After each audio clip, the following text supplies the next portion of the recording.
Here we go. Yeah, so this is the start of our second subject, which is mysticism and science. And tonight we're going to be concentrating on two people in particular, Charles Leadbeater and Annie Besant, which we're going to go through in some detail, and how these people that are in many ways mystics went into the far reaches of what is modern science today. So let's see if we can. We went over this somewhat last year for those of you who have been with us for a while. But what we're doing tonight is really, really different. We're going into it much deeper. And I think it's really exciting. I think this is like the real meat of where we want to be heading. Yeah, I can give you some background on this, which is that I was doing my usual rummaging around on the internet to find stuff. And toward Christmas time of 2015, I found some discussions of a book called Occult Chemistry, written, it was written over 1895 to 1905 or thereabouts. And it encompassed a series of observations by these two people, Charles Leadbeater and Annie Besant. And I said, what in the world could these people be observing that took 10 years to go do? And I started digging into this, and that's when I discovered that there was another individual, Stephen Phillips, who had discovered this in the 1970s, and he's a high energy physicist, and we'll come across his analysis of what they did. And then Bruce's brother, Ron Cowan, was able to replicate a lot of the observations that Leadbeater and Besant did. This was in the, say, 1990 timeframe is when I saw this. And so I started interacting with Ron in 2016 on this, and that's the genesis of this course. So that's how we got here. So I happened to, when we were first talking about doing it, Bart was leaving them out completely. I just want to tell you. And I said, well, what about the Theosophists? Because, they had a lot to say about science and spirituality and, the microcosm and the macrocosm. And our whole thing is mysticism and science. And it was amazing to me that Bart was familiar with them. I mean, it made sense for me as an astrologer, blah, blah, blah. And I had taken that. That's where I studied Kabbalah, was at the Theosophical Society in New York. But I've always been a little embarrassed to say that in public. But I was there for about 4 years, and my Kabbalah teacher came up and taught in Vermont when I moved to Vermont. And I was going to teach an astrology class there when my guidance told me to get out of Dodge in the spring of 2001. get out of New York. It was saying, pack your bags, bring your computer and your cats and your books. And I had quite an esoteric library at that point that I moved to Vermont. And my back is still damaged from moving all those books. But so it's just another of the weird synchronicities that Bart and I have in common, that, we've both been familiar with these ideas for years and had our own exploration of them. And now we're reviewing it all, going in deeper and deeper, and doing it together is very different from what we each did separately. But you wouldn't expect Bart kind of passes for a physicist, for a high-tech physicist. He was really a mathematician by training, but doing a lot of high-tech fiber optic, telecommunication stuff at Bell Labs, and then on his own, and has invented things that have been patented, and and so on. He's like absolutely Mr. Science, but more mystical than most people would ever guess. And I'm the out of the closet mystic, but I have more of a science background than people would guess from both of my parents. And I was in a lot of ways kind of homeschooled, and regular school was on top of that. But we have all these weird intersections, starting with the book, like the Tao of Physics and different things like that. So this is really exciting for us. And I feel like I'm coming out of the closet. So, Marjorie, what was embarrassing about your Kabbalah studies? It wasn't Kabbalah so much as the Theosophical Society. Is that an embarrassment? Well, I didn't like that Kabbalah was kind of co-opted by people like Madonna, you know, and this popularized version of it same thing happens with a lot of things like astrology. You know, what I do is not the pop sun sign column kind of thing at all. That's, you know, probably more horrifying to me than anybody else. But it was embarrassing. I felt they were kind of charlatans on the one hand, kind of flaky on the other, but also really, really fascinating, really interesting and onto something. So it was always hard to say because I felt there was something dishonest, and especially the first among them, Annie Besant and Leadbeater, I think, had a little more integrity. They were following in the footsteps of Madame Blavatsky. But she was more of I think she was more into the showmanship of seances and things like that. So that was embarrassing to me, having, you know, two parents with science backgrounds. I wouldn't want them to know. But now I think we would be having fascinating conversations. I think they would adore Bart. My father went to the Bronx High School of Science, which you probably know. And they both went to Brooklyn College, and my mother started out as a physics major. And then they both switched to English, but they both always kept this love for science. And I grew up thinking I was insisting when I was 3 years old that I was seeing atoms, which was probably more like what Leadbeater and Annie Besant were up to than I ever would have guessed. What did they look like to you?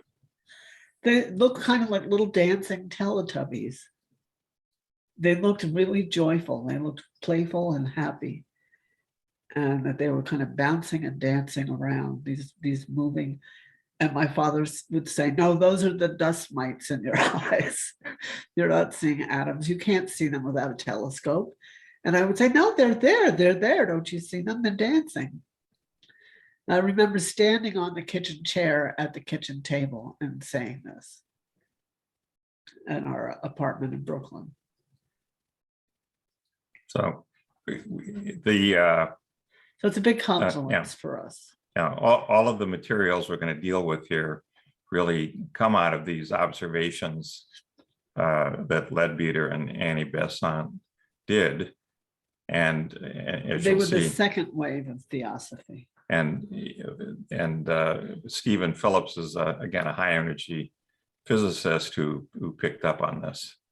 We got a chat here. What is that? It's common for young girls to have such visions. Okay. It is? Well, glad to know that. So we'll start with the easy one, Charles Leadbeater, who, again, he lived from 1854 to 1934.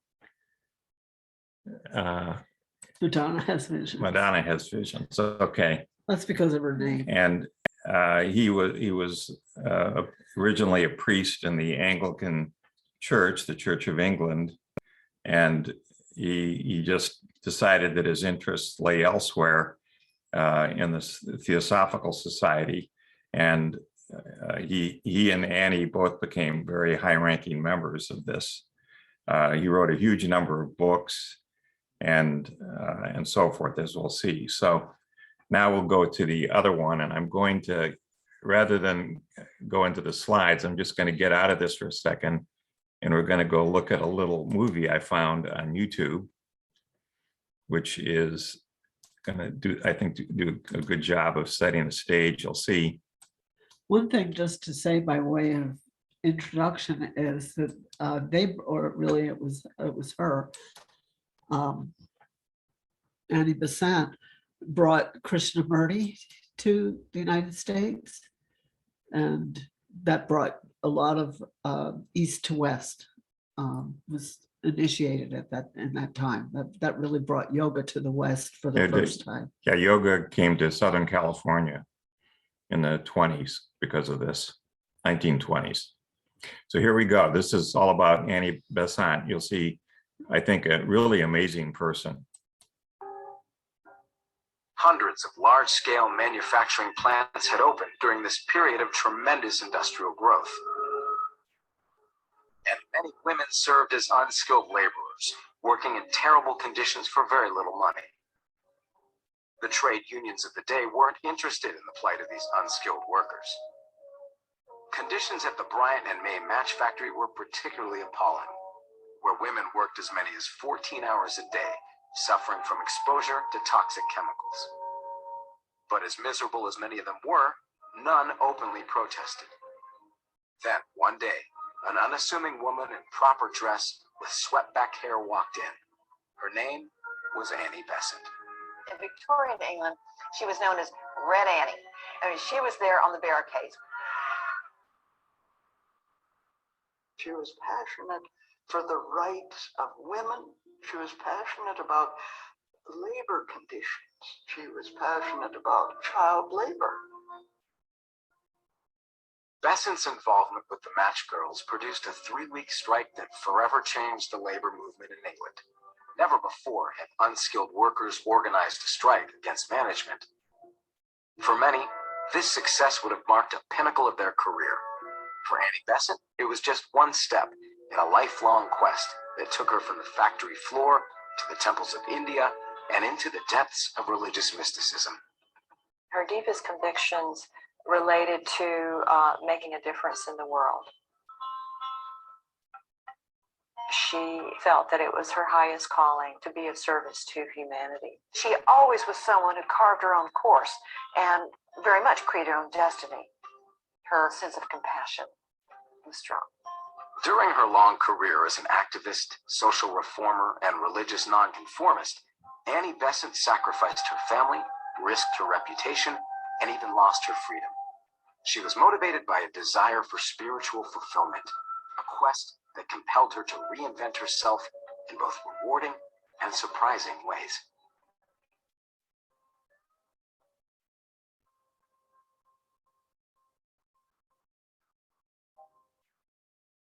Life for middle-class Victorian women in the late 1800s was bound by rigid formality and limited possibility.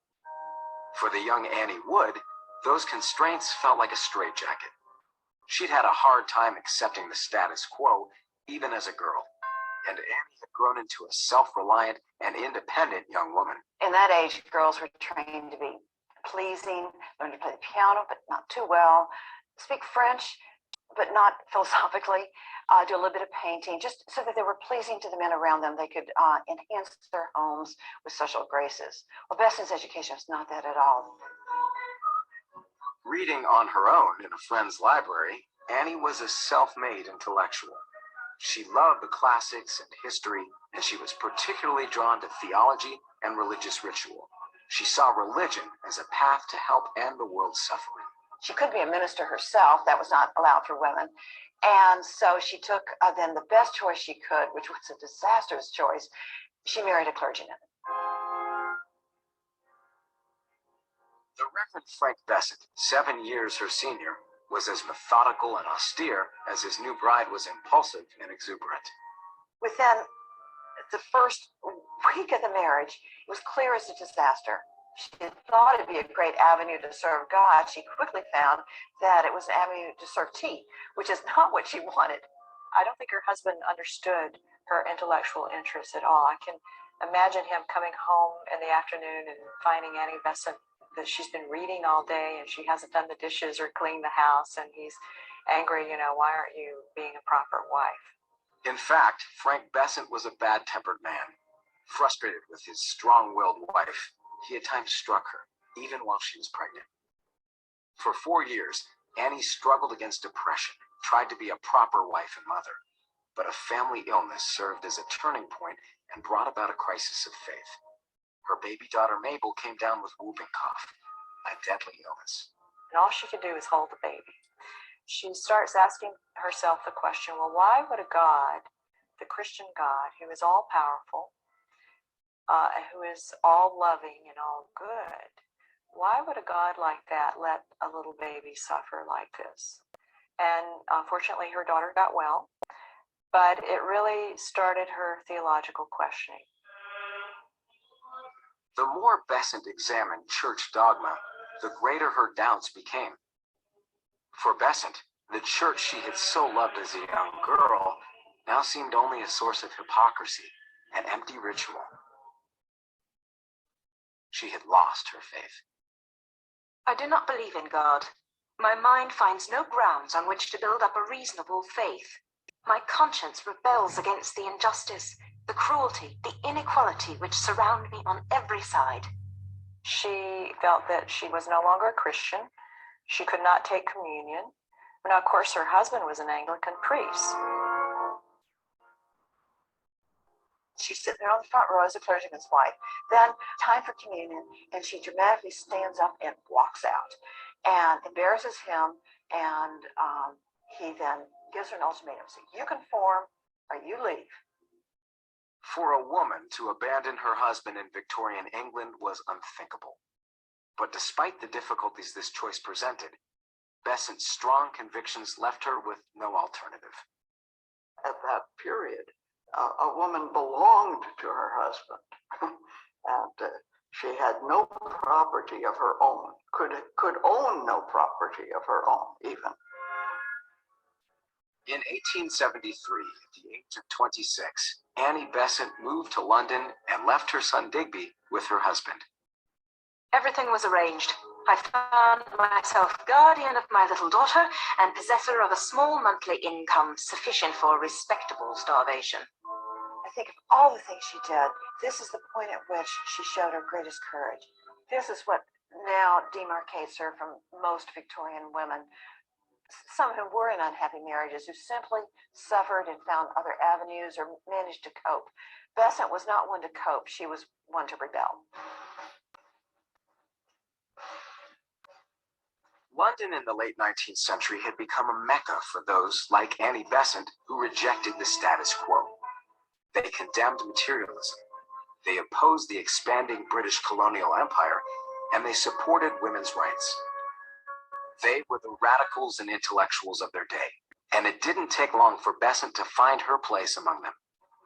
Educated and eloquent, Besant quickly became a popular lecturer and writer. Here you have a woman who, horror of horrors, is an atheist, but also speaking in public. People used to throw things at her in her lectures. Many women are driven into bitterness because their ambition is thwarted at every step. In their eager longing for a fuller life, they are forced back and crushed. She found herself intoxicated by the excitement of standing before a crowd. Everyone, even people who later couldn't stand her, always acknowledged that her oratory was quite extraordinary. She could weave a spell over an audience, and one could make a living at that in late Victorian England. Unlike many other reformers of the day, Besant did not curb her tactics to appeal to decency. Instead, she took a step in the opposite direction. She spoke out on the most taboo subject of all: birth control. In Victorian England in the 1870s, it was against the law to speak or publish anything related to birth control. It was considered obscene. Besant knew full well how inflammatory the subject was. She'd been warned that she was risking both arrest and the custody of her daughter Mabel, but she decided that drawing attention to this issue was worth the risk. In 1877, Besant and a colleague distributed a booklet promoting female contraception. In it, they argued that with more mouths to feed, the poor were less likely to improve their standard of living. We think it more moral to prevent conception of children than, after they are born, to murder them by want of food, air, and clothing. She avoided a prison sentence, but Besant's extremist colleagues felt that she had gone too far. This confirmed in the minds of many that Besant was someone you don't want to be associated with, that she is too radical, but also too immoral. Besant's estranged husband agreed. He used the pamphlet as evidence that Besant was an unfit mother who promoted what was termed indecent and obscene material. After a highly publicized custody hearing, the court ruled in her husband's favor. Besant now resigned herself to the loss of both of her young children. Ironically, in an attempt to aid poor families, she had lost her own.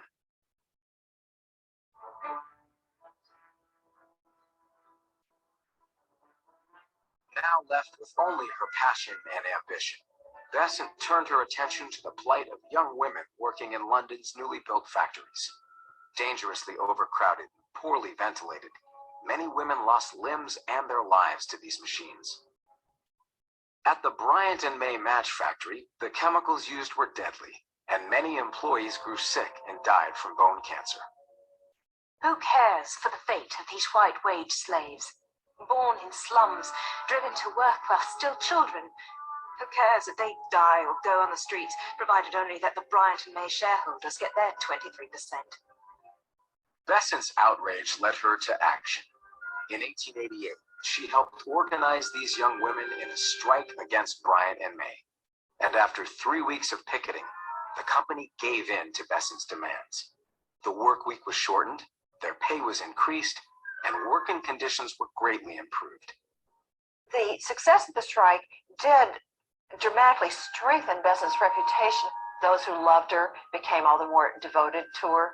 Those who felt that she was, Satan incarnate, now were confirmed in their belief because she was seen as destroying the fiber of English society.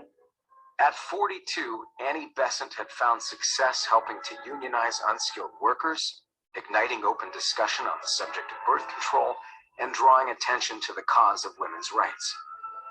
But Besant saw that, essentially, society remained unchanged. Ultimately, she wanted to address the root of all human suffering, and she needed a more transcendent path, one that fulfilled the needs of the soul as well as the body. Annie Besant didn't know that her search was about to come to an end. To an unlikely rebel came an unlikely prophet. Madame Helena Petrovna Blavatsky was a Russian aristocrat who abandoned her husband, smoked cigars, and cursed openly. Like Annie Besant, Madame Blavatsky was a woman of extremes. People either really loved her because there was something very endearing about her, or they hated her because she could also be very abrupt and fierce. Madame Blavatsky was more than just a maverick. She was really a threat, I believe, in a lot of ways. She was challenging the orthodoxy of certain Christian traditions, though she had a lot of people very upset. While in New York in 1875, Blavatsky and an American colleague, Henry Olcott, founded a spiritual organization that promoted universal brotherhood. They believed that all religions, philosophies, and even science could serve as paths towards truth. They called it the Theosophical Society, meaning the divine wisdom of God. Theosophy does provide a method by which different religions can be understood in a respectful manner, can be appreciated for what it is that they have to offer. So it draws heavily on Hinduism, Buddhism, Judaism, Taoism, Gnosticism, Christianity. All of this is in there, and it takes them all very seriously, no matter what the culture. Theosophists believe that all humanity is one family. We're a brotherhood. But beyond that, if there is but one source of life, if there is one life everywhere in the universe, then that life is precious. And to destroy any part of it is to destroy ourselves. You know the famous words of the poet John Donne, "No man is an island, each one is a part of the continent." We're all part of each other. Theosophy does say that the religion that holds the special truths is Hinduism. And Theosophy incorporates as part of its core doctrines the belief in reincarnation and the belief in karma, that our actions today create our own destiny, and our actions today will determine how we are reincarnated.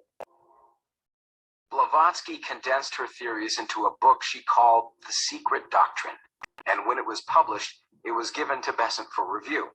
Her radical colleagues assumed that she would disparage the book. Instead, it overwhelmed her.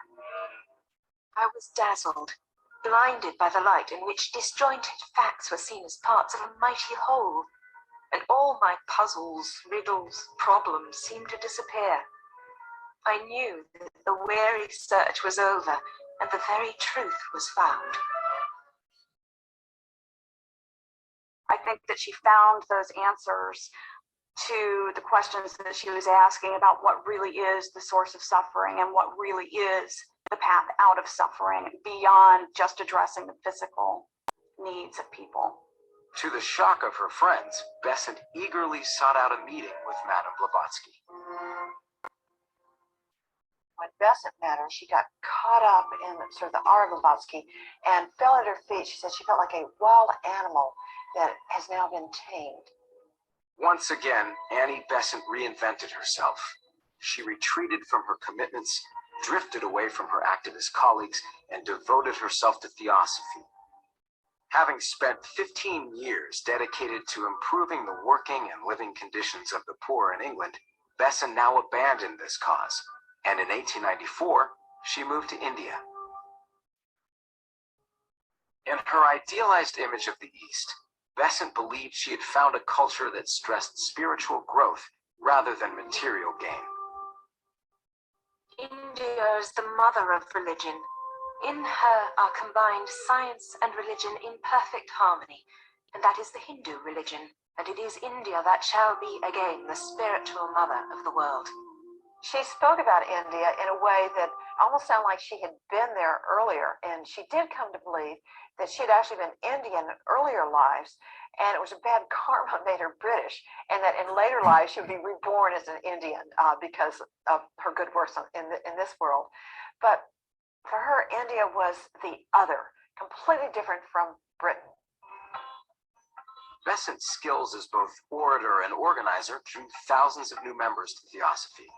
Every year, spiritual adventurers from around the world flocked to hear Besant's message.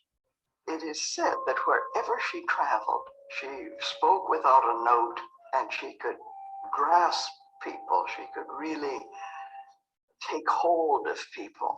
There was a passion in her. But in Besant's calling as a theosophist, she didn't totally abandon her activist roots. In particular, her passion for India carried over to the welfare of its people. During India's prolonged fight for independence from Britain, Besant became one of the few English champions for Indian home rule. As a result, she once again paid a high price for her beliefs. The British government jailed Besant for over 3 months. She was a woman who had to have a cause, I think. And that cause of Indian independence, she had a wonderful vision for it. I think she felt that India must reclaim its proper place in the whole family of nations.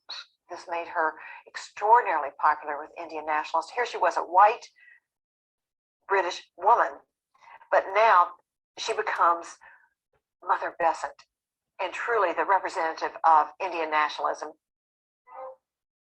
In the early 20th century, tensions were mounting between the nations of Europe. The world appeared headed in a dangerous direction towards war. And in times of great anxiety, spiritual communities often search for deliverance. In 1908, a rumor began to spread among theosophists. A powerful spiritual messenger was coming. It had been foretold that there would be a new world teacher, a new Messiah, some person who would lead the world out of darkness.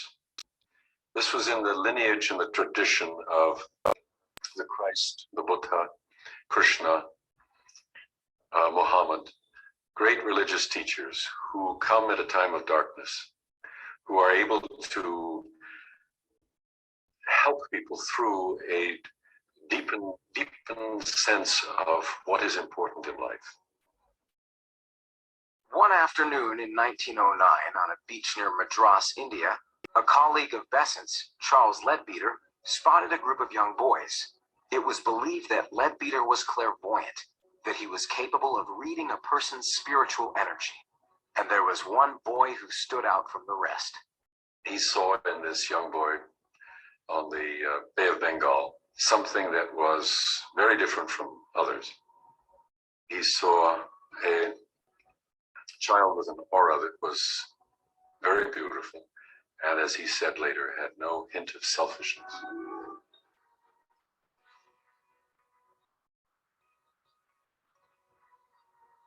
Although he was malnourished and weakened from malaria, Theosophists jubilantly anointed this unlikely 14-year-old the next Messiah. His name was Jiddu Krishnamurti. Despite skepticism among Theosophists, Annie Besant believed in Krishnamurti and took over his care and education. She moved him into the Theosophical headquarters, and in an effort to retain control over the boy, Besant went a step further. She legally adopted Krishnamurti. She trained him in his role as a world teacher. Interestingly, her training incorporated that he would have spiritual development, but she also wanted him to be trained as a proper English gentleman. She wanted him to go to Oxford, because how could the world teacher actually not go to Oxford?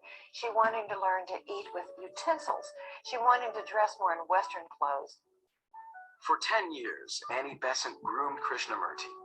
Finally, in 1921, she decided it was time for him to assume his rightful place. People throughout the world are seeking comfort, but not understanding.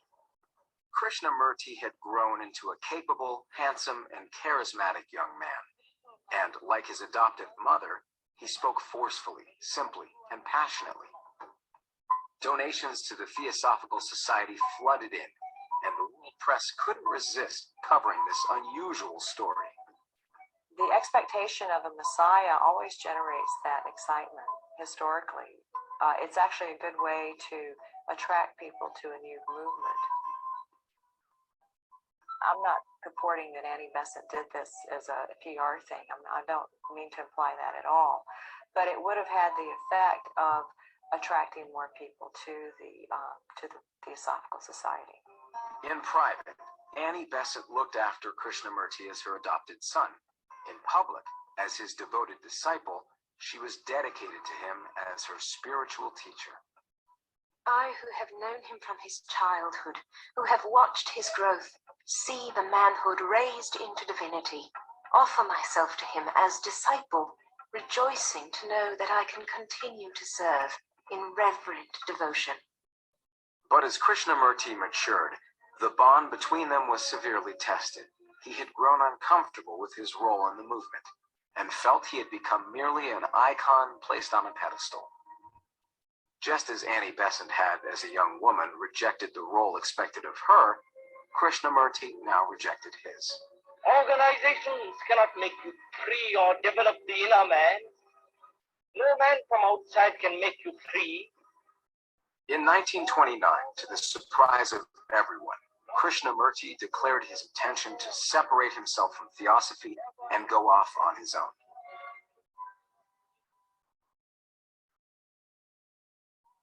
Thousands of Theosophists who had come to depend on Krishnamurti's spiritual guidance were left on their own and devastated. For Annie Besant, the news was stunning. In private, she was shattered and confused. In public, Besant remained stoic and maintained her faith in Krishnamurti's divine wisdom. I'm told by someone who was present that her immediate reaction was, "But you're my teacher, I will follow you." And he said, "No, you must stay with the society. You're the president. You do not leave." Annie Besant listened, and she disagreed with him on a few points, but she also said that he now was her spiritual superior, and that when he was teaching something that she didn't understand, she would just sort of hold that and hope to grow into understanding at a later point. But she certainly considered him to be the world teacher for the rest of her life until her death. Journeying from vicar's wife to spiritual leader, Annie Besant lived courageously and passionately. She brought attention to the working conditions of the poor, and she spoke out on such radical issues as birth control, Indian nationalism, and the brotherhood of man. The common thread was her compulsion to end the world's suffering and to seek spiritual enlightenment. She actually wanted to change the world. I mean, she wanted to change society. She looked around and saw that a lot of people suffered. There's a lot of injustice. The powerful dominate the weak, and she wanted to alleviate that suffering. Besant's greatest strength was her absolute courage. She was ready to defy authority and take the consequences, but she had the courage of her convictions. In 1933, at the age of 85, Annie Besant died at the Theosophical headquarters in India. She asked that her grave be marked with the epitaph, "She tried to follow the truth." I would say to those of you who are young today, look forward to a future full of nobler tasks that you may do, that we have left undone. Never forget that life can only be nobly inspired and rightly lived if you take it bravely and gallantly as a splendid adventure.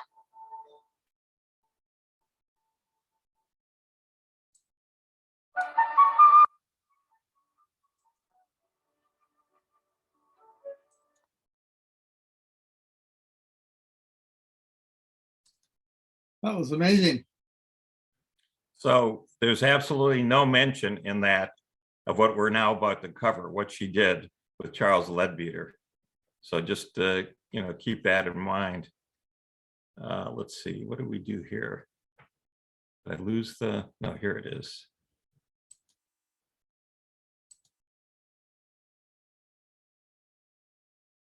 Let me get out of screen. I'm gonna go here. I'm gonna go screen share here. Do we want to allow some comments? Some Um, response? I have a question for you, Marjorie, while Bart is poking around, and that is, what it sound. I'm just trying to connect the dots of what you said previously. It sounds to me like you think that the Theosophists kind of co-opted Kabbalah and perhaps other things. Is that your take on it? I think that would be too harsh and too simplistic. But a lot of so-called Western occultists did do exactly that, and they were a part of that. There was a movement of Western Kabbalah, or sometimes it was even called Christian Kabbalah, that wasn't, they weren't really literal believers, but when they looked at the tree of life, they would see it symbolically as showing the Christ, the Christos, in the center of above and below and left and right, in the central sephirot or sphere on the tree of life, that some Kabbalists talk about climbing up the ladder, but others talk about developing that centrality. And one level of the tree is said to represent chakras. So that would be the solar plexus, the Christos. Chakra is the central between above and below and left and right, which is mercy and severity on the tree. So there was kind of a tradition of doing that, of co-opting the Kabbalah from, it wasn't in a Hebrew context at all. And it's said that the tarot comes out of that. It was a codification and it worked on the system. If the tarot, T-A-R-O-W, did not come out of Kabbalah, specifically Western or Christian Kabbalah, which came out of Hebrew Kabbalah, then they both came out of the same matrix or structure. There's just too many uncanny connections. So I hope that I'm making it. I'm saying kind of yes and no to your question. I think whenever this happens, it becomes diluted and different. And I was very blessed while I had him, although he later, from my point of view, had other issues. My teacher was kind of both. He studied Kabbalah with no, I'm going blank, a Hasidic rabbi out in Brooklyn. And they're the ones that are said to have the real lineage of the real mouth to ear transmission, the real verbal transmission of the tradition. But he was also a Western esotericist and very well trained in tarot and understood all the, he had an extremely diagrammatic intellect, and his notes, which I've lost in my journey, were incredibly diagrammatic and systematic in a way that incorporated both Hebrew Kabbalah and Western, which is very unusual. Most people are one or the other. And both can be very scholarly. So I kind of came at it more through the Western path of astrology and tarot. And I would say that Kabbalah is the mother tongue of both of those schools of thought, both of those. I see them all as languages, symbolic languages. When I started studying Kabbalah, I was able to enter at a very intermediate level because I had already studied the other two for years. So I understood the structures and the parallels. Is it Kabbalah that sets Hasidism apart from mainstream Judaism? It's one of the things, yes. They are very much mystics and not just, mainstream Jews. You wouldn't recognize a lot of the, the same holidays, the same teachings and traditions as they interpret them, and as the average person on the street in Brooklyn experiences it. You're saying they're different? Yes. Yeah. Yeah, profoundly different. Well, the Hasids that I have a very limited interaction with any of them, but those that I do seem to recognize the same holidays at the same time to the whatever degree I can discern. I don't know the difference. I've never really been at all clear what sets them apart and what drives them to have the style that they have, and just the just setting themselves as a group far afield from mainstream Judaism. Right. For me, their energy is palpable. I could really feel it and appreciate it. They're energetic practitioners, like yogis are. Their spiritual disciplines are very energetic. It's likened to what's the yoga that's the most Kundalini? Yeah, Kundalini yoga. They're really energy practitioners. And when I was doing it regularly, I could feel it in anybody else who was a practitioner. Well, let me ask this. I don't know if you know the answer to this, but if you went to your, just randomly picked some Orthodox Jew and asked them about their knowledge of Kabbalah, my guess is that it would be very limited. Would that be the same for Hasids? No, I would say more Hasidim, more Orthodox Jews are aware of it than say Reform or any other, except maybe the new folks coming along. What do they call it? It's some kind of revival. They do a lot of chanting and dancing. I'm not gonna. I'll renewal Judaism. The renewal folks are aware of the connection, and a lot of them also study Kundalini yoga and some brand of Kabbalah, which has a lot of different styles and expressions, and I would say levels. But I would say the most genuine in terms of a lineage is the Hasidic, but they're very, very closed. What did you say this new group is called? Renewal. Never heard of them. There are groups in Connecticut. I've gone to some of their chant sessions, and they were, perfectly open to me.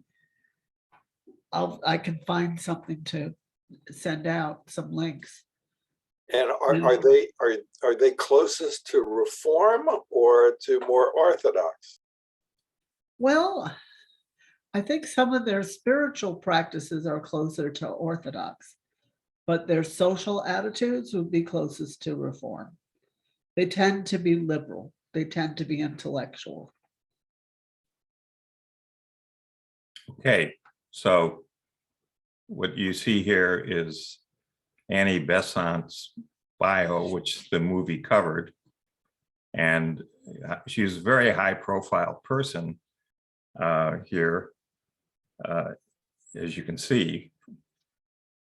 And what happened here was this total change in direction, where she not only became a member of the Theosophical Society, but also ended up becoming president of it, and established a number of these, they call them lodges. That's after the Freemasons. Yeah, for the Freemasons. So, but in 1907, she became president of the Theosophical Society, and then put the headquarters were then in Chennai in India. So she's doing all of this here in running the Theosophical Society, and became very active in politics, as we saw with Home Rule for India, becoming president of the Indian National Congress. Just a huge amount of activity. This is what she's doing. So what are we going to talk about here? Well, it turns out that she and Leadbeater, met each other, and they interacted over 38 years. And they used what they called a type of clairvoyance, or clear seeing, clairvoyance, to look down into the microcosm, into what they thought were atoms and molecules. That's what they thought they were looking at. But modern physics would say that they're in fact subquarks. These are subquarks make up quarks, and quarks make up protons and neutrons.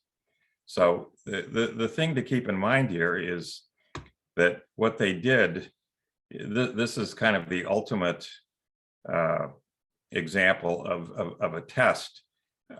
Are some sort of psychic person, okay? So the things that they observed are so far ahead of what was construed to be physics, as we'll see, that it's just impossible to figure out how they could have faked this, how this could have been a scam. I remember asking Bruce's brother Ron, how he was doing this, because he could duplicate all of the things that they did. And he said he went into meditation, very deep meditation, but he would focus on something, say a button on his shirt, and then drill down into the button and keep going down And at some point he'd start to see electrons and nuclei, and he could keep going beyond that, all the way down to the quantization of compartments of space, just by sitting there and focusing on these things. Now, this was a Western physicist. He was Canadian. He was a high school teacher by Yeah, physics, training yeah. of physics, but he was also a Buddhist monk. So So he was using meditation techniques from Buddhism. Yeah, the thing that comes up here is that they're doing things here in these observations in the microcosm, down in the nuclear and subnuclear and levels and so forth, that are done today with modern physics. Uses accelerators. They take particles and they smash them against one another, and the particles break up, and then they come back together. But in the meantime, they can see what the piece parts were. One of the physicists said you should think of this as taking like two clocks that are wind-up clocks, mechanical clocks, and you smash them together, and all the little gears and wheels and everything else comes flying all over the place. And so you can see what made it up. Of course, we have no idea how the clock worked, because the clock is now toast. But that's what we end up doing. And the problem is, when you try and do this to get to the finer and finer levels of things, to get down to not simply to protons and neutrons, but to these quarks, to break them apart, the energies required are higher and higher. And to break the quarks apart into these subquarks, no particle accelerator can do this for the foreseeable next 100 years. Even running a particle accelerator around the equator of the Earth and having all the time and money to go do that won't do the job. So it's amazing that something like this is able to do something just with your ability to meditate, or with your mind, that simply can't be done today due to the technology limitations.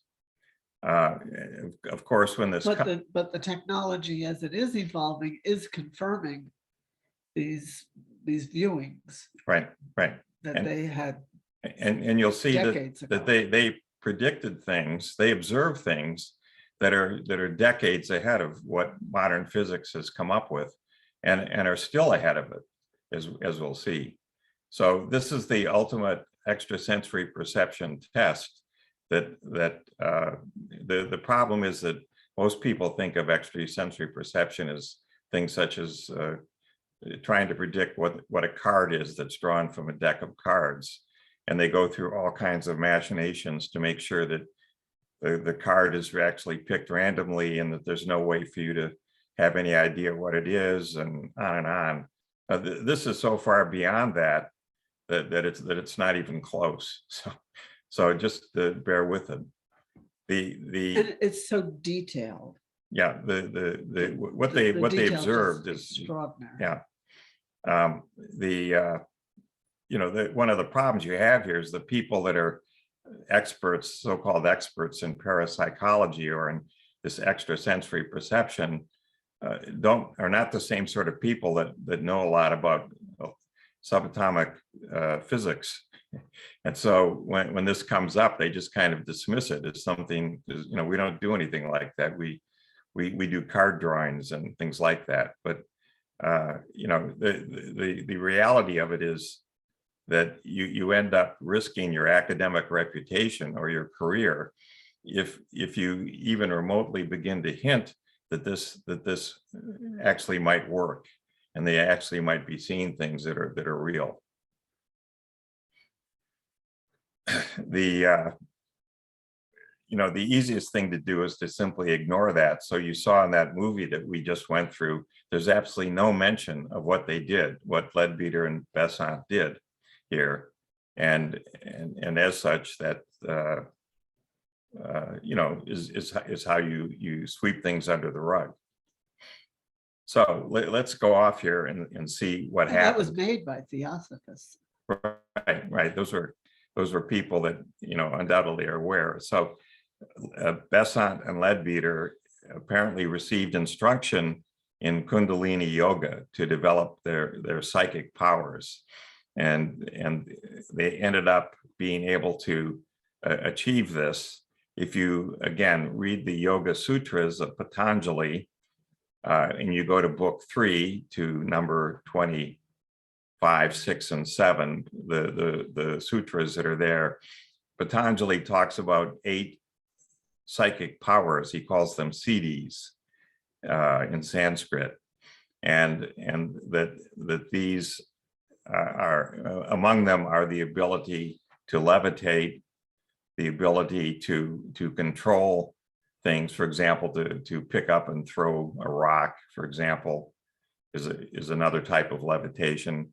The ability for clairvoyance to see into the far realms of space or see down into the microcosm of atoms and even deeper, and so forth. But what happens with Patanjali is he's very much caught up with trying to use meditation to help you achieve enlightenment.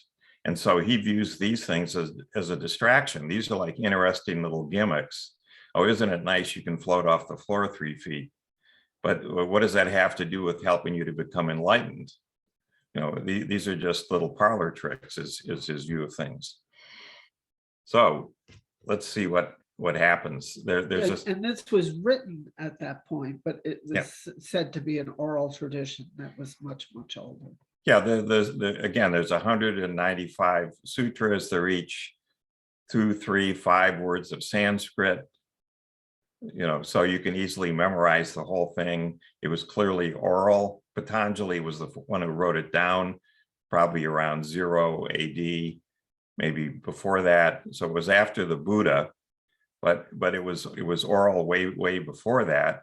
And he's talking about, again, the ability to look down into the microcosm, before the birth of Jesus of Nazareth. Okay. This is an example of something that's been learned many times, but simply forgotten.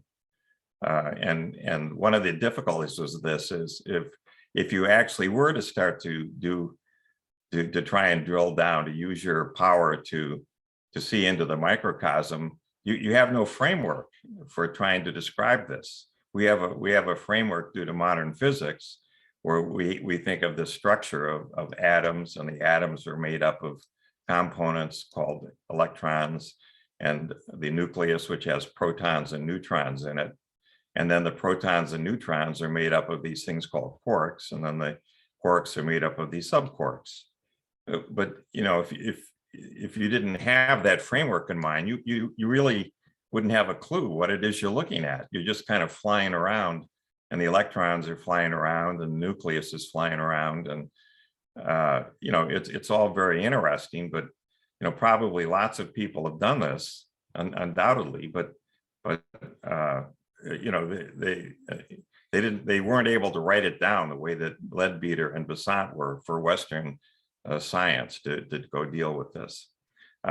They plotted it all on the table of elements and things like that. Yeah. But last year when we kind of glossed through this, we was going a little deeper this time around. I remember talking with Stephen about a class that you took, Stephen, with a shaman and we talked about how a shaman can see, diseases, and they'll draw a picture of, they see them as little spirits, causing imbalances in the patient's energy field. And it looks like what we would call, a syphilis germ or whatever. We see them as organisms, and they see them as some other kind of being, some kind of spirit being that they try to coax into cooperating and leaving the body or the energy field of the subject or the patient. But they're not using microscopes, but they're seeing the same things. If they draw a picture of different germs for the measles or smallpox, we know them as our Latin names for them. but they know them as these little creatures that they don't kill with medications, but they interact with spiritually in some way. So there's, if you look at this chart here, there's one thing, which is the facility to look off into the distance, the things that you couldn't possibly see, so they're hidden. And this has a term called remote viewing, looking into the far realms of the galaxy or the stars, for example, or elsewhere on Earth. But the thing that Leadbeater and Besant dealt with here is what is the knowledge of the small, seeing things very small. And this was given the term in Sanskrit of anima, and Stephen Phillips decided to give it the name of micro psi. Psi is always the thing that's used for the extrasensory side of things. Whenever people talk about the psyche, they throw in the Greek psi. So that's what you'll see here. Explain who Stephen Phillips is. So Stephen Phillips is this particle physicist who came across the work of Leadbeater and Besant in the 70s, and you'll see what he did with it in terms of analysis. And he was in England. He was doing this work in England, but he I believe, Bruce, catch me if I'm wrong, but Ron Cowan saw some of the writings by Stephen Phillips, and he reached out to them and he told Stephen Phillips in the 1990 timeframe that he, Ron, could duplicate what Leadbeater and Besant had seen. And that stimulated Stephen to meet Ron in Toronto, and I think Bruce met him as well. Am I getting this straight, Bruce? Is that you're muted? Yeah, I met him myself. He's a nice man. Yeah, and he's still, we cited some. You can go to his website and you'll see he's written a number of books on this and made a whole career out of it. So here we are in July of 1889 in Fontainebleau, France, and Annie has written a letter to HPB. That's Helena Petrovna Blavatsky, and who was happened to be staying in Fontainebleau, and so Annie ended up getting a letter, and so she went over to Fontainebleau and was there. It's a beautiful place. I highly recommend it. But one night she was in her room, and she was asleep, and she woke up, and she said the air was throbbing, and it seemed there was some sort of like electric machine there. Something made the whole room electric, and she was just completely astonished. She didn't know what was going on. Everything was quite dark. And this was before she'd really got into being clairvoyant. And then she noticed at the foot of her bed, a luminous figure appeared and just stood there for a minute, a very tall man. And near him was another figure, more faintly luminous, which she really couldn't make out. And they were staring at her, and she was staring at them. And then they both vanished. And in the morning, she asked Helena what had happened. And she said, yes, my master came to see me in the night and went in to take a look at you. And so this is my first experience of seeing a master. And it must have been a case of materialization, for I was not in the least clairvoyant at that time in 1889. So what Blavatsky said was that there are these masters that incarnate from time to time and try and guide the human race on its journey toward higher and higher levels. And these masters are there always. They're not high profile, but they're there doing what they can to guide things. And Blavatsky was one of the people that they chose to work with. So with that as a prelude, let's go simply to the year 1900, and let's take a look at where we're at. We'll look backwards and we'll look forwards. So we go back to the Greeks, and can I interject a quick question before you go on? Two things. One is, are these masters supposed to be amongst the living that are, are traveling, through another dimension kind of thing, or other? They show up as incarnations, okay, but they can also, as you just saw, dematerialize and materialize. So they could be in some other dimensions. Blavatsky wrote this whole book called The Secret Doctrine, which we cited as a reference on her interactions with these masters. So she met some of them in Tibet, she said, and they followed her over to where she was at in Western Europe. But beyond that, I've never met a master, so I don't know. I think the answer is supposedly both. My second question has to do with this vision of subatomic vision here, and that is that, is there a focus on taking a particular element, like say looking at a lump of coal and trying to figure out about carbon as an element? Well, they did exactly that. They took every element they could find that comprised the periodic table, okay, so that they could have some perspective on this. Bud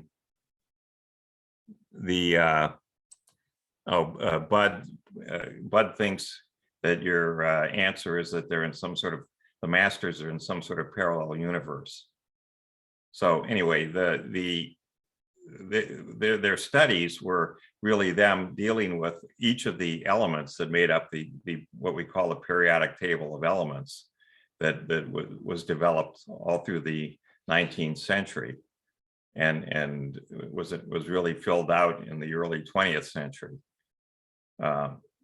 So they didn't just base everything on looking just at carbon. They looked at, I think, carbon, oxygen, and nitrogen were the first three elements they looked at in 1895. We'll see that when we get into this.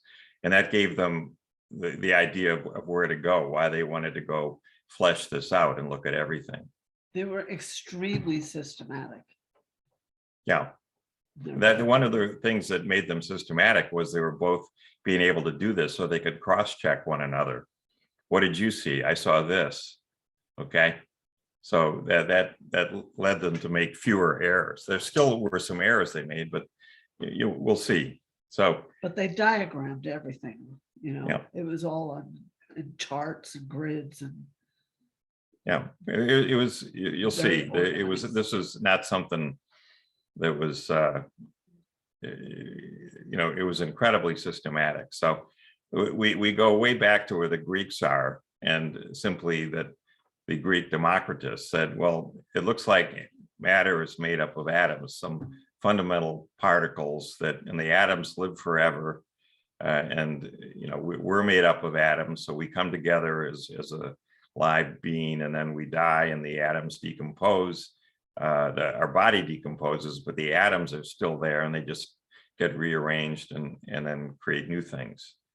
And then all through the 17th, 18th, 19th century, we had chemistry going on, and chemistry was observing that things were combining in certain ratios, which suggested that in fact the notion of atoms was real here, that this was the real tip-off that was done entirely fortuitously. You take a certain amount of hydrogen, a certain amount of oxygen, you end up with water, but they all seem to combine in these fixed ratios. Why is that? Well, one way to explain it is they're made up of these atoms. Then we get right up to the time frame of Leadbeater and Besant, where the English physicist J.J. Thomson discovers the electron as a component in atoms. So for the first time, they can see that atoms themselves might have some pieces to it. So he discovers there's an electron. Now, the problem with this is that electrons have a negative charge and atoms have no charge. So therefore, the rest of the atom must be positive to cancel out the negative charge of the electron. So where in the world is the positive charge? That was the question. And I simply pasted into here, I found a periodic table by a gentleman named Herrera in 1900, and it's got about 80 elements in it. If you look at it, you'll see there's something like 80 elements that make up the periodic table he's got here. Today, there's over 100, 114, 115 elements. But once you get to uranium at element number 92, they become radioactive, or they become, to put it differently, they decay. They exist for short periods of time, and then they decay down to one of the 92 elements that we see that makes up the world around us. So what's lying ahead of Leadbeater and Besant is the following: that in 1911, the physicist Rutherford discovered that the nucleus, which made up the positive charge, was a very small piece of the atom. That is the example we used before. If we looked at an atom that was the size of St. Peter's Basilica in Rome, that the nucleus would be the size of the chalice on the altar, and the electrons would be in the cloud that makes up the walls that make up St. Peter's.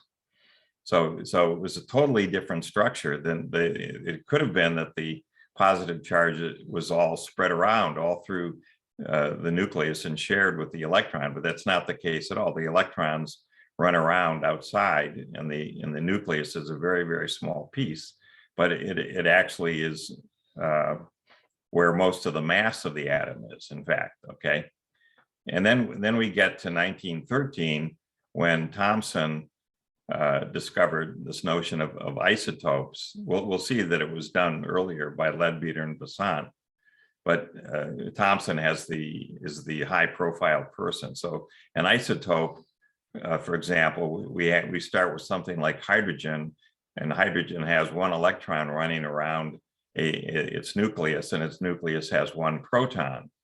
However, if we add one neutron, which is pretty much the same mass as the proton, to the nucleus of the hydrogen atom, so we have one electron, one proton, and one neutron now, then we call this deuterium. Deuterium is an isotope of hydrogen. A different example is we have two neutrons and one proton there in the nucleus of the hydrogen atom, and one electron running around, and we call that tritium. So there's three different isotopes of hydrogen. The most common one is the one that only has one proton, but the others are out there with one proton and one neutron, one proton and two neutrons, and this is what makes the elements interesting, in the sense that the electrons are fixed in numbers. So we end up looking at this periodic table, and we could arrange them according to the number of available electrons, which goes from basically 1 to on up to 8. When we get to 8, they're all locked in, and we can't do anything.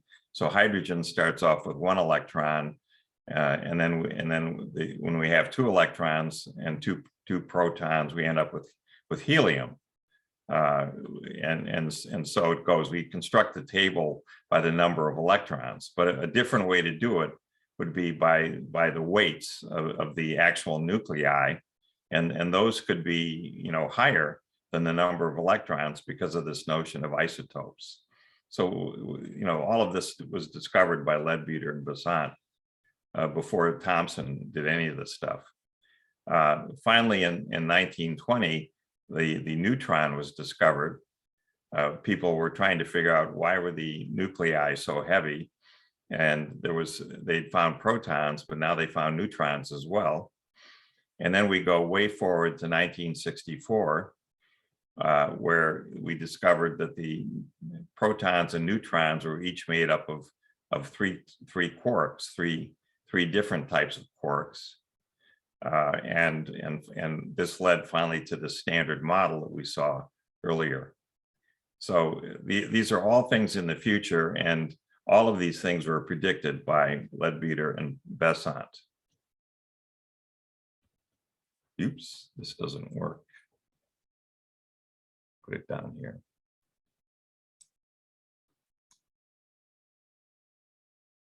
How do I get this off? Go over to this Go ahead. up here. Back up there. Okay, now it should. Oh, it doesn't want to work. Hold on. Bart, did Yeah. the periodic table exist at the time that they were doing this, and they were just, you know, Yeah, pardon the pun, looking into it, or were Yeah, they creating something? yeah. Well, this is how it looked at that time. Hold on. I'm trying to just get back to. Let's see. Where did we get this from? Why do I have? Well, I see. I've got two of these things.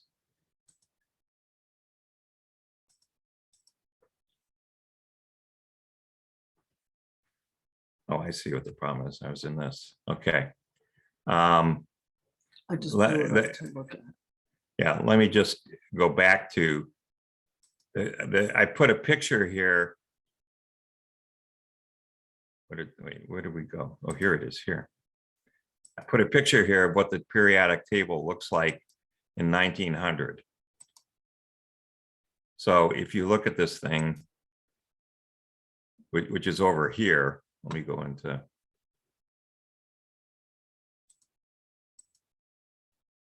This thing here, when you look at it, you'll see there's about 80 elements that have been identified. Leadbeater and Besant discovered 92. There's holes in this picture. As you look at it, you'll see there's gaps and so forth. And so they actually observed all the missing elements that were there. And that was in part of the exercise. So they were following the existing Right. structure and anticipating the blanks in the pattern of the structure. So the way they started was that they looked at hydrogen, oxygen, and nitrogen. So they had to get, if you will, pure quantities of hydrogen, oxygen, and nitrogen. And they went ahead and observed what was going on there. And their jargon was that they called the components, for example, of hydrogen, the nucleus of the hydrogen atom is a proton. And they observed that the proton was made up of these three, what we would call quarks, but they called them multiple physical atoms, okay? Multiple physical atoms, because each of the quarks was made up of three subquarks. So they called the subquarks universal physical atoms. Those are the most basic elements, the subquarks. And so they looked at hydrogen and they saw there were again one proton, so there were three of these quarks there. For oxygen, there's 8 protons and 8 neutrons there. And so that gives me a total of 16 entities, and they each have 3 quarks, so that's 48. And then I have to remember that each of the quarks has 3 subquarks. So I multiply 48 times 3 and I get what, 128? No, 48 times 3 is 144 subquarks and so forth. So they published all this in November of 1895, these observations, okay? This is in advance of I said Thomson discovered the electron in 1897. They had already seen electrons in 1895. And furthermore, they'd seen that the nucleus was made up of these subquarks. So I just want to point out Lucifer means light bringer. And that was their play on that, naming the journal that. I don't think they were devil worshippers. right. What did you say it meant? They published the Theosophical Journal. Was the title of the journal was Lucifer, and Marjorie's pointing out it just means bringer of light. Lucifer is a bringer of light. It doesn't mean that the Theosophical Society worships the devil. So then after doing this work in 1895, the two of them together went off to Germany, and they went to a museum in Dresden where they had lots of minerals or elements on display, and they just stood in front of these things and they started to drill down into each of these different elements, and just started to systematically go Well, that's through. kind of cool, that thing about crooks. What? This detail about crooks. Well, yeah, Crookes was the inventor of the cathode ray tube, but he was also a member of the Theosophical Society. So he helped Leadbeater and Besant with all kinds of specimens that were beyond what the museum had, that he had access to. So that allowed them to complete more observations. So when we get up to 1907, they'd examined another 59 elements. So if we took the 3 they published in 1895, they're up to 62 elements. And this is giving them insights into all of these things that were going on here. Now, when they published, I'm just trying to look at what this thing says here. They published this work in November 1908. That's what it says. Okay. And that's where they really harped on this notion of isotope, and they dealt with neon as an example, which has, again, a number of protons and neutrons that are, for the most common version of neon, they're always the same in number.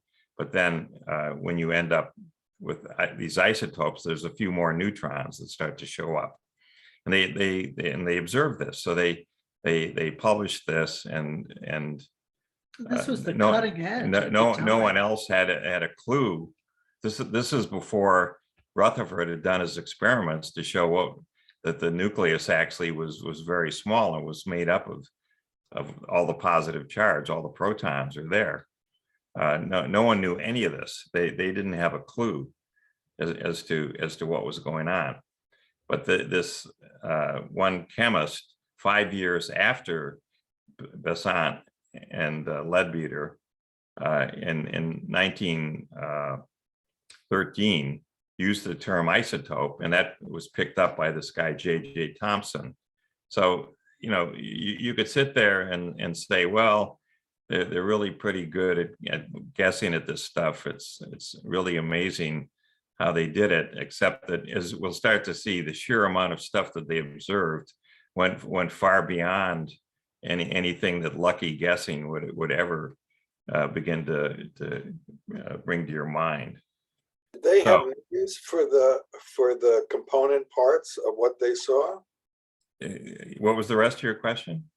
Did they have names like electron, proton, that type of name for what? No, they used universal physical atom for subquarks, and then the subquarks made up multiple physical atoms, MPAs. So UPAs made up MPAs, and that's true. The subquarks do make up quarks, and the quarks make up protons and electrons and neutrons.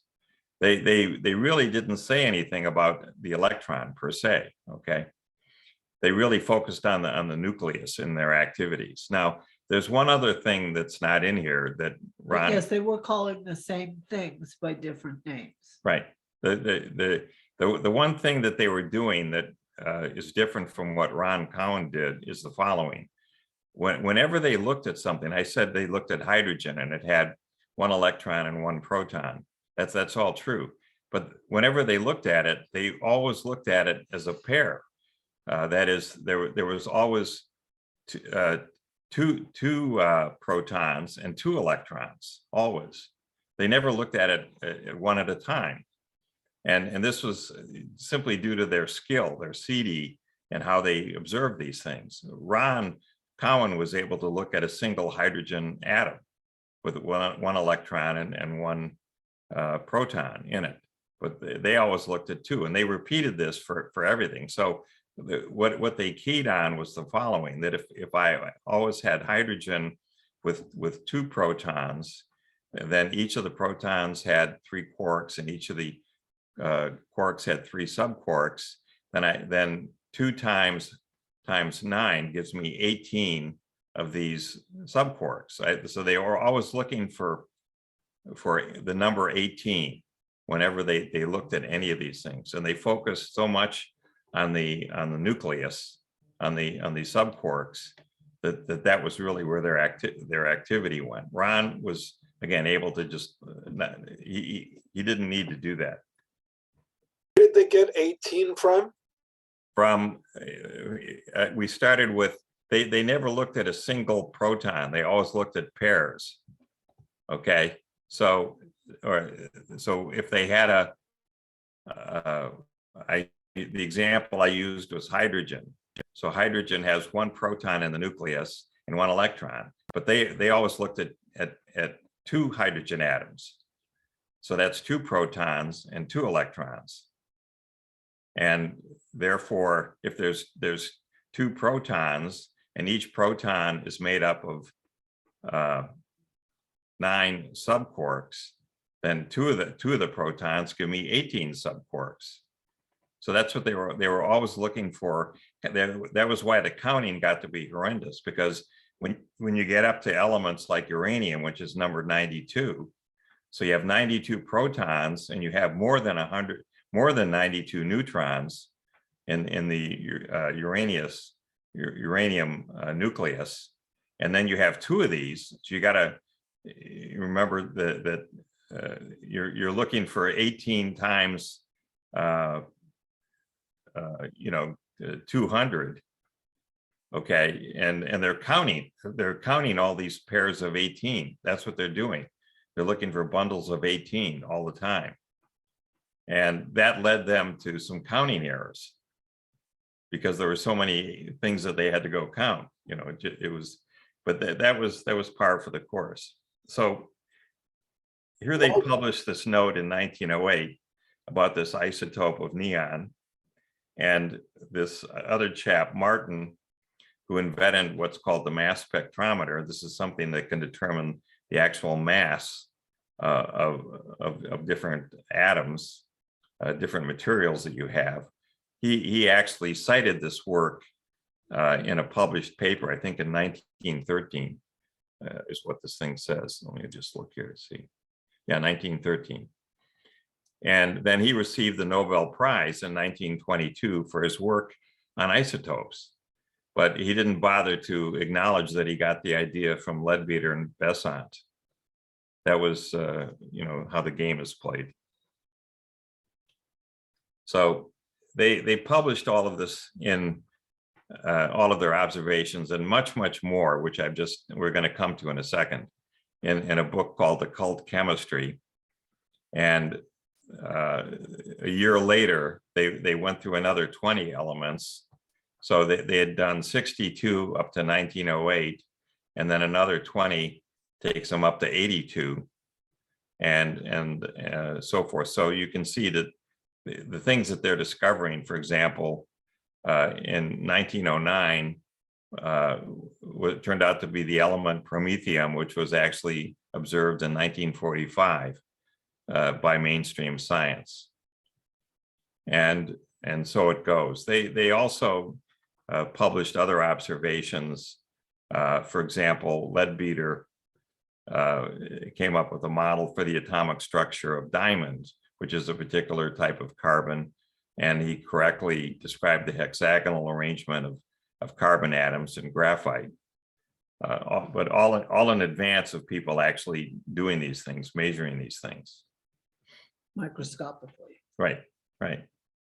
So they came up with 1932, I think, was the last thing that they published on this work.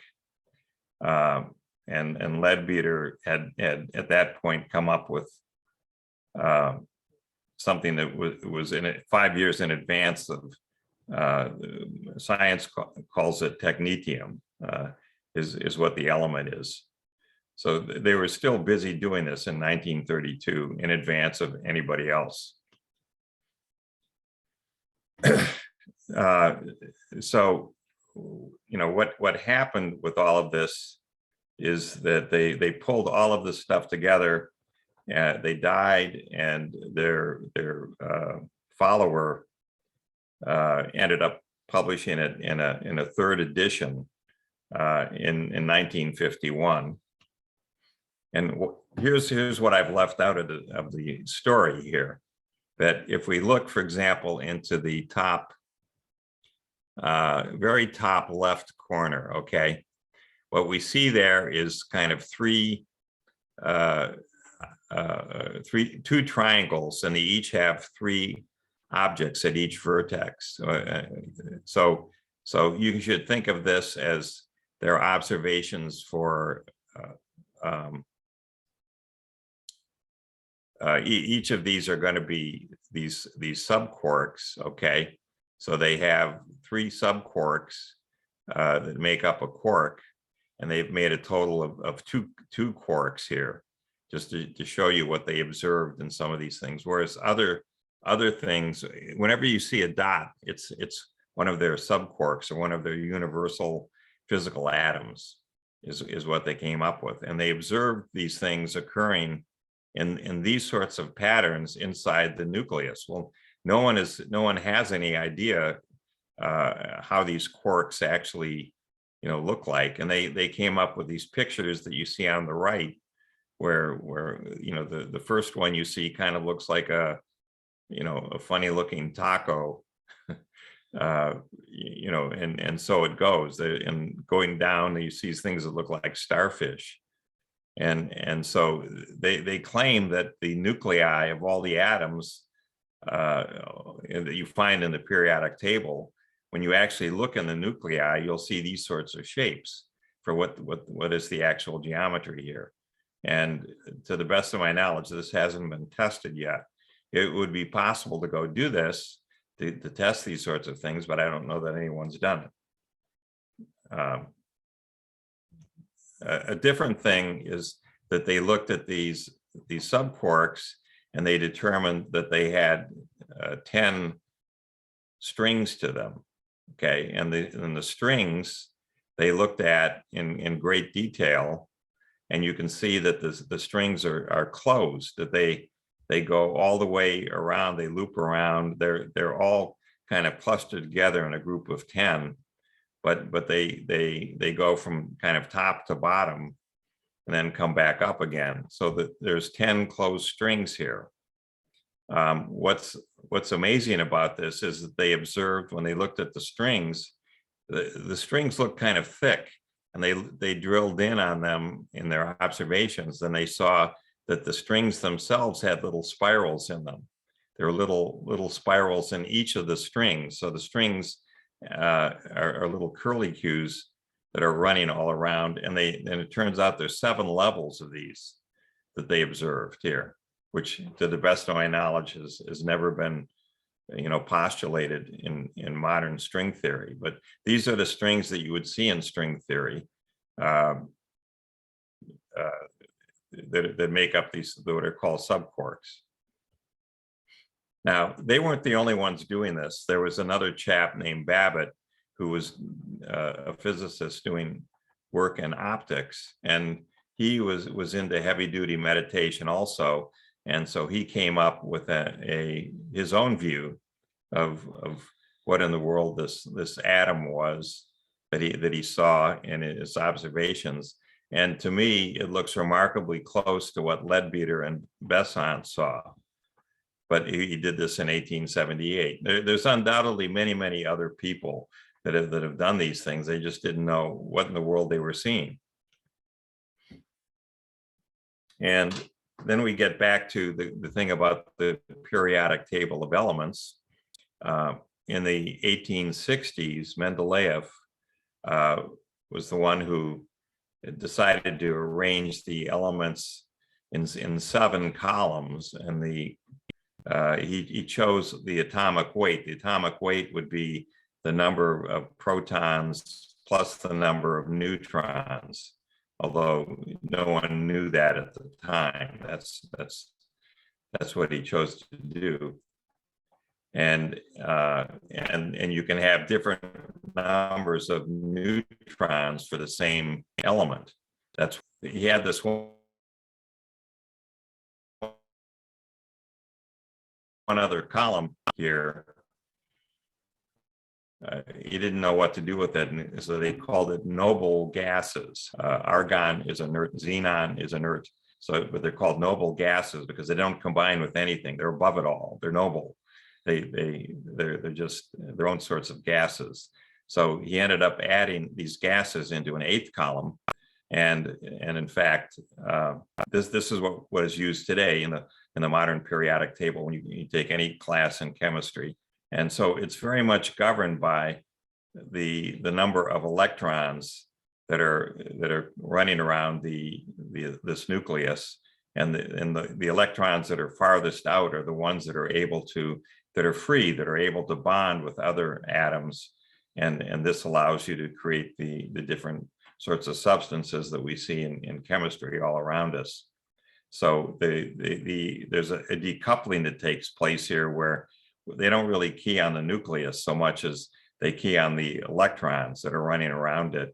And chemistry deals with how the electrons can get bonded and rearranged in different ways.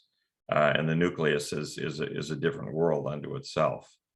Leadbeater and Besant came up with something where they had 10 columns, not 8 columns, because they had these 7 subquark combinations that we saw.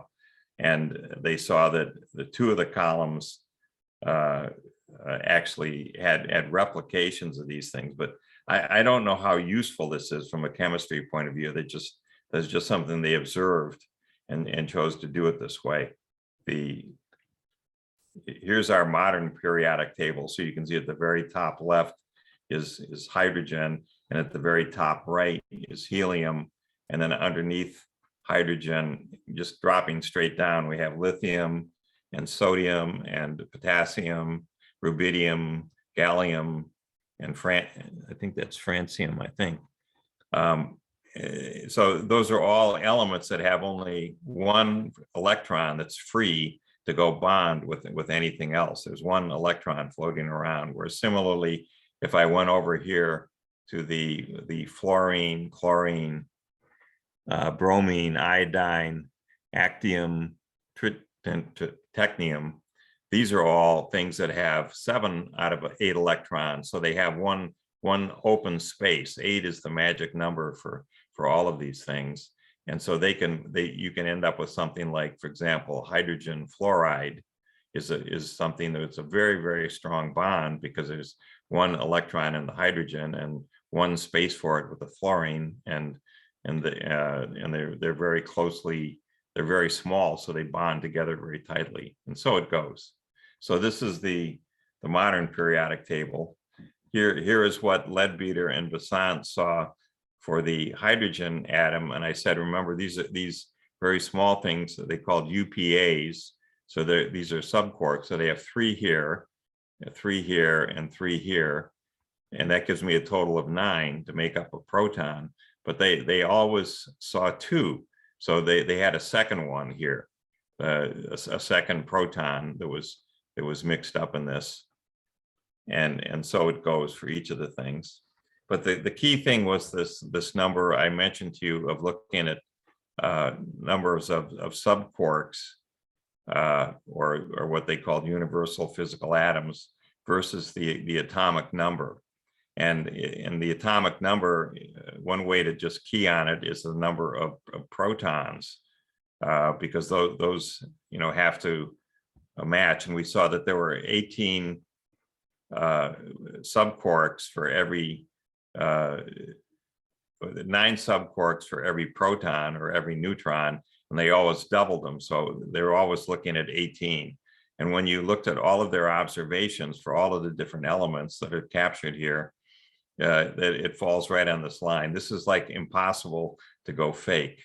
The elements, the knowledge that people had in the turn of the century, 1900, 1908, et cetera, their observations were different than what was actually published, and they were better. They didn't just take the existing data that was out there and fudge it, which is what people would accuse you of doing. They ended up coming up with even better stuff. So the net of it was here, if we have on the right side modern physics, and on the left side we have their observations, which we're calling micro-psi. So they started off in 1895 with these triples for the hydrogen proton. And we have to go forward until 1964 when people discovered quarks to even begin to get to where they were in 1895. And in 1908, we had the observation of neon, which had an extra neutron in it for its isotope. And so the notion of an isotope was planted in 1908. In 1912, this isotope was actually discovered. Neon 22 was actually physically discovered. And then there were axes that they saw that these quarks, these subquarks, were observed to be aligned up in an electric field. And it took until 1933 to be able to actually see that. And the lines of force that they saw that were connecting these subquarks, they viewed as magnetic in nature. And some of the string theory that's out there in the 1970s suggested that that's what would be required to go make these strings all connect to one another. And then finally we saw these Y-shaped configurations. If you looked at some of those pictures, you'd see Ys, and that in fact matched in their observation in 1908 was confirmed in 1975 in particle accelerators. So they're so far ahead, it's not even close. 1909, they had a couple of other elements that were discovered in 1945 and 1937, respectively. In 1924, they actually saw the rotation of these triangles we saw in hydrogen, and in 1924, that was what was proposed and then later observed. A very short period after that. And then in 1932, some more elements that they discovered that actually were given names in 1939 and 1940. So these are just some of the things that they did in this book in 1908. Now, again, they're not the only ones doing this. There's another chap named John Keeley, who was an American, who was clearly doing the same sorts of things. We saw this physicist Babbitt, who wrote a book on optics, and the picture was taken out of his book from 1878. It's clear to many people, including me, that Nikola Tesla had the same sorts of insights starting in the early 1890s until he died in 1943. There was another more modern person, Jeffrey Hodson, who published some papers in 1958-59 where he discovered these subquarks. And then, of course, there's the work that Ron Cowan had. So again and again, people are coming up with these common themes here. And the issue is the language that you attach to them. What is it that you're really seeing? Universal physical atoms or subquarks? And then what's the framework? What's the model that these things fit into? So I'm continually talking about a hierarchical model where we go from small things to bigger things. And at each level, we see more order. They all saw the following things, though, that when they looked at these things, all of the people cited above saw something that was spinning like a top. And that's the tip off that they weren't simply observing these things, but they were actually able to stop them from spinning. There's no way you could have drawn that picture with this thing spinning like a top. It's impossible. So they had some way to kinetically stop things, and I have no idea how that happened. There were all kinds of colors. There was all kinds of pulsation there. When there was wobbling that occurred if a magnetic field got turned on. And then the key thing here is that string theory predicts that there ought to be 10 strings, 10 closed strings. And that's exactly what they all observed, was there were 10 closed strings. So the theory, the question is, how do you then go back to the string theory and include the fact that the strings have these little curlicues in them, and there's 7 levels of the little spirals of the little curlicues that make up each of the strings. That's yet to be determined. So the reason why all of these things really seem to be genuine and are not fabricated hoax is that they really more accurately mask the mass numbers than the atomic weights. So they were really, you really couldn't cook these things up. And a lot of the mass numbers really weren't measured until 25 years or more after Leadbeater and Besant did all these observations. And then they did these observations way in advance where the idea of isotope was ever conceived of, and followed it up with concrete examples of these things. The description of the lines of force that were binding all these things together really matches that of QCD, quantum chromodynamics, where there's a certain type of flux that links all of these quarks and subquarks together. And that's what they saw. There was a level of qualitative and quantitative correlation there that is just far beyond anything that it could be chance, or it's too complicated a lie to have made this thing up. The fifth point, that the strings are all closed.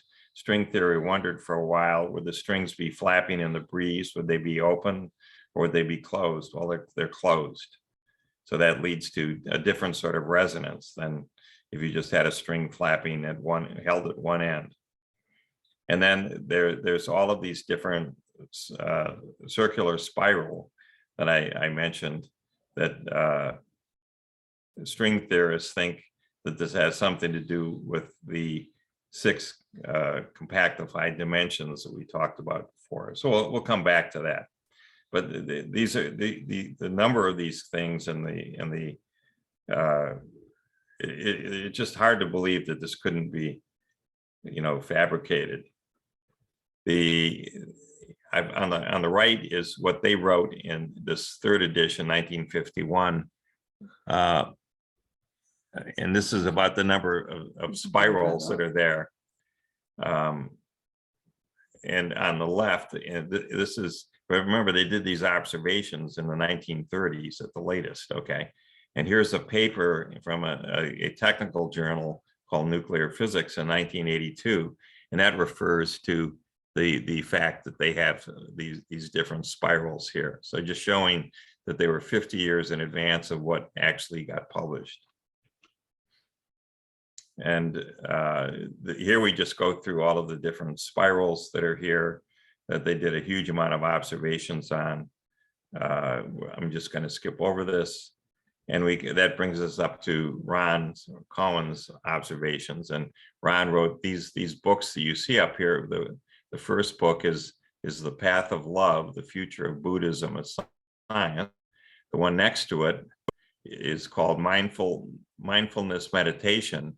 But what you see on the picture here is one of these subquarks, these 10-string subquarks. Here, Ron put that right on the cover. And the key thing that Ron brought up is that you don't really disturb the object that you're staring at. if you do try to disturb it in some way, then the laws of physics will kick in, and there'll be all kinds of changes that will occur to fix whatever it was that you tried to do to disturb it. Ron had the ability to zoom in and zoom out. So he could really zero in on these things, clear down to the quantum levels of space, or he could zoom out back to the nucleus. So he had a sort of a sweet spot that he was always looking at for these things. And Bart spent hours and hours on the phone with him.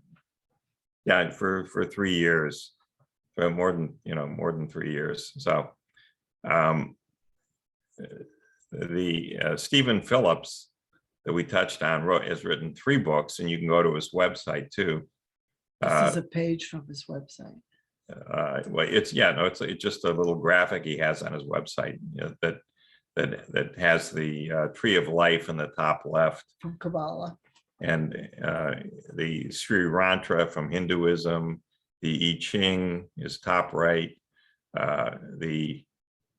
These are Platonic solids that are down here, and finally this torus over here that's all the colors is 3 toruses in 3 dimensions, and they're all pointing into a 10-string subquark. So all of these things are brought together. So the Kabbalah side of things, the mystics viewed or came up with the ideas that are actually caught in modern string theory. And of course, that raises the question of how in the world did they do that? So that's it for today.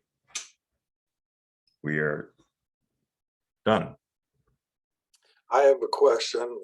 Yeah. Marjorie, well, Bart, you mentioned repeatedly the number 18, and I have a question for Marjorie relative to Kabbalah. Is 18 a big deal number in Kabbalah?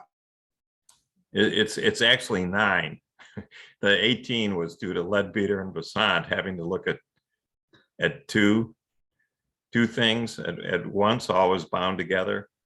So one proton has 3 quarks, and each quark has 3 subquarks. So there's a total of 9 subquarks in each proton and 9 subquarks in each neutron. Why was it invariably double? Well, that's what we don't understand. Their ability, Leadbeater and Besant, to go view these things, they always viewed 2, and they never explained why. Ron didn't have that as an issue. They did. I think it was to it was kind of to have a check. It was something to kind of keep them honest. That if they saw it in 2, then they knew it was real. Well, but they both saw it. Okay. Right. I don't know why Ron doesn't know. Okay. I mean, Bruce, did you ever raise this with Ron ever? Did he ever? Okay. No. It's One of the mysteries. yeah. Cheryl, what? So the question that I have that I was thinking of that it would be interesting to understand, I'm sure people have thought of this or done this, is to correlate discoveries and the time lag from like in other areas of science to understand the power of this, because I feel like we need that correlation to somehow appreciate this time frame that can go as it looks like 70 something years was the longest lag between what they saw and when somebody else had a similar observation. And it just would be so interesting to see how this compares, even in the periodic table, just to see how remarkable that just that alone might. Yeah, no, it's a good point, but you have to keep in mind that really what we're talking about for Western science here is really Western technology. So that you could have done these observations in 1700. Well, right. Yeah, that too. No one had a clue in 1700 I mean, they'd say, yeah, well, I think Democritus said there are atoms out there, but But if we, you know, if we just took Western science and the periodic table, and then did the research of the first early, understanding, and then the actual, name, or when they were Right, like anointed as. the first cathode ray yeah, too. yeah. Well, that's what that one table tried to capture was Right. the different dates for Western science and the Yeah, different yeah, dates yeah. when they did it. But the thing to keep in mind is, undoubtedly there was someone sitting in a cave in some ashram in India in 500 BC that was doing the same observations.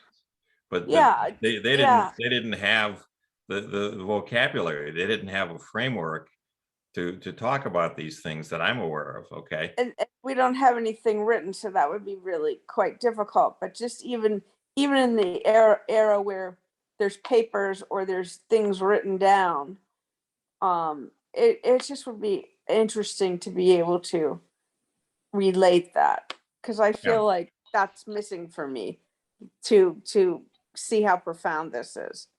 Right. I gotta go You back could- to Go ahead, Bud. I gotta go back to Lucifer for a minute because I totally agree. It's amazing because whether you look at it from yoga or from a monk or from the fakir, we always end up in the same place. And we, like Bart said, we need a common language. So from a Christian perspective, Mark 22 and Lucifer, I love that. I never heard that definition before. If the eye is sound, then the whole body is full of light.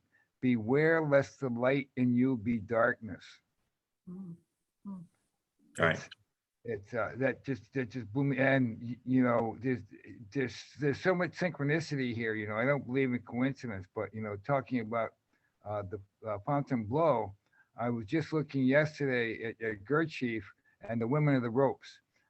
And there was a bunch of gay women that had this separate group that was connected with to Gertchief, 100 years ago, 1920. Right.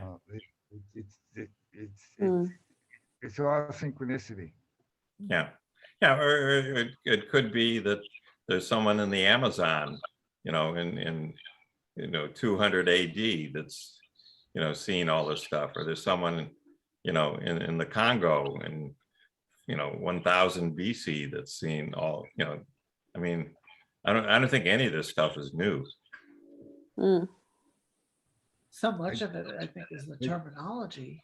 It's just our consciousness, human consciousness is progressive. So there's more of us that are able to have this conversation at the same time. Yeah, and the technology to be able to do it, to spread the word. So the internet, it would have been impossible to do this class without the internet. Try and find this stuff, Yeah. And the occult chemistry book we put as a resource on the website, so you can look at that. It's I don't know, 400 pages. So there's a lot of stuff in there. For something written in 1908, it's still way ahead of its time. So is it on Google Books or Google Scholar or something? The source part? I found it for free as an Acrobat file. So that's why I posted it there. Okay. Good. I haven't looked, you can go do a search, see what you come up with, Okay. Thank you. Yeah, Bud, you were going to say something? No, I'm just thinking real hard. You really got my mind going now. Yeah. Well, what they did was amazing. And Stephen Phillips in the late 70s, right. This is right after all of this work had been done on the so-called standard model. And he was finishing up his doctoral dissertation, and he discovered this book, Occult Chemistry, and he couldn't believe it. That here he is, and he's right on the leading edge of physics. And these are people that don't even, the only instrument they had was their head.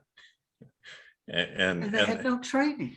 Yeah, and mathematics or physics but, or. but they just decided we're going to go through every element in the periodic table, and look what they discovered by doing that. And what went with it was that they were making observations with paper and pencil. That's the only tool they had, paper and pencil, to make drawings.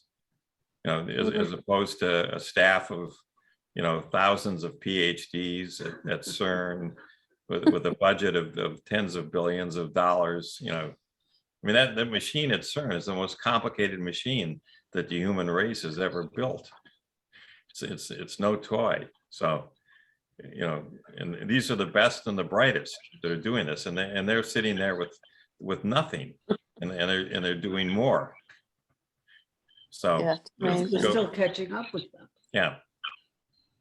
If you wake up at 3 o'clock in the morning, you see a glowing figure at the foot of the bed. Right. We'll know who it is. Right. So anyway, any more questions? I'm gonna. Yeah, I'm gonna go back. I didn't get Only it. yourself to blame. What, bud? Hold on. Don't stop recording it yet. She doesn't want me to stop recording it. Okay. So I love these discussions. I think it's really important. The next time we're gonna now go through what Ron Cowan observed and what my little piece to try and augment it and try and put some structure into it. So that'll be what we'll cover in the next class. And I think he would say that the mysticism, why we called this unit 2 Mysticism and Science, is really what Leadbeater and Besant did is mystical. It's amazing It's also that they came up with a structure, this order that's out there, which suggests that there is some greater entity, some greater consciousness at work that's shaping all this. It's not an accident. But the level you're looking at an incredible artist that created all of this order around you. It's just unbelievable. One of the things Ron did was he looked out into space, which is not something that Leadbeater and Besant did. So we'll cover that as well. Okay.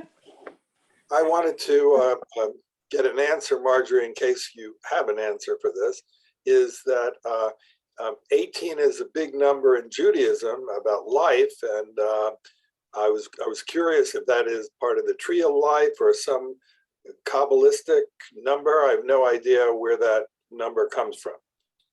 Do you know what gematria is? Gematria? No, I don't. Gematria, gematria. It's I don't think it's only Kabbalistic. That's something I often run into trouble with. I don't know what mainstream is and what esoteric is with things like this, but it's a teaching that it's true that in the Hebrew alphabet, every letter has a number assigned to it. And it's not just 1 through 24. They have specific numbers. And that's part of why we named this Aleph Talks, for our Aleph is infinity. It's complicated. It can be 0, it can be 1, and all this is very much a deep part of Kabbalah and Judaism. But they assign numerical values to every word and letter. So it's felt that there's sometimes hidden connection whenever 2 different words have the same gematria, the same value assigned to them. So an example is the word Messiah and Satan. In Hebrew, they have the same gematria. How did they get that gematria? I guess ultimately there's a chart somewhere, but it's a numerological value, not just its sequence in the Aleph Beit. It's, there are some, the letters are assigned a numerical value. And some of them are, 100, 200, 300. So if you look at the numerology for a lot of words, you get a whole different level of meaning. 18 equals life, to my understanding. And, is there some other association? Like we find all of these mathematical linkages out there. I'm curious, just because 18 got mentioned, Right. numerous times, whether there's something there. That's where I'm going with this. That's all. Well, I would say, I'll give you homework, okay? Look. Good luck with that. Well, good luck with doing it. But look up, what is the Hebrew gematria? GEMA TRIA, gematria of 18. What does that signify? And also look it up for 9. Okay. Right. And that's part of it. And 9, you can say there's just 1 through 9 are the only real numbers, and then it kind of starts over. 10 is a 1 and a 0. That's your second time through the same cycle. So there are 9, and there are 9 traditional planets, counting the sun and the moon, but not the earth. So in astrology, that's like the first thing that comes to my mind.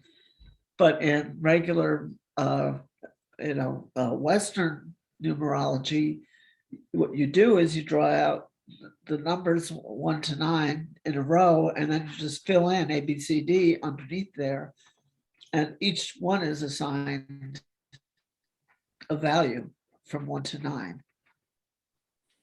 So, So then you go through the rows, if that makes sense. yeah.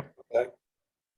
But there's, it's a whole big inquiry, that I think would be worthwhile. I think it's a great question. But there's the Sephirah on the tree of life. Things are, it's hard to explain. Seen in groups of 10, and the tetractys is a big deal. But there's esoterically, there's really only 1 through 9. And 10 is a higher order of 1.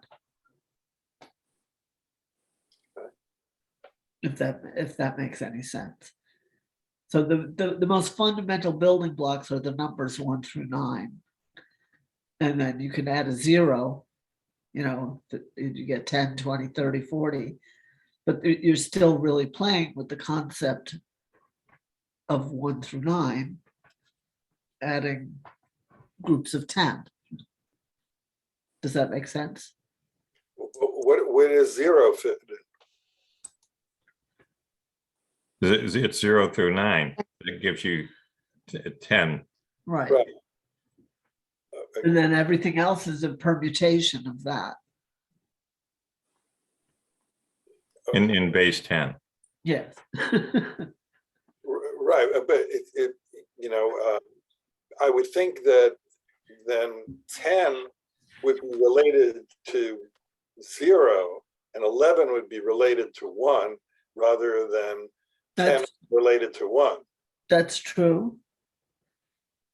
That's a way to do it. Yeah. But there's And other ways. it can be both.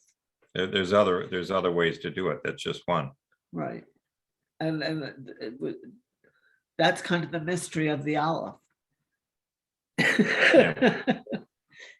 Yeah, I'm sorry, what you're asking is a really great question, and the answer is too deep for me to just go into off the top of my head right now. It's really an enormous question. So it's a really good question. So I would say, if people want to, let's study it.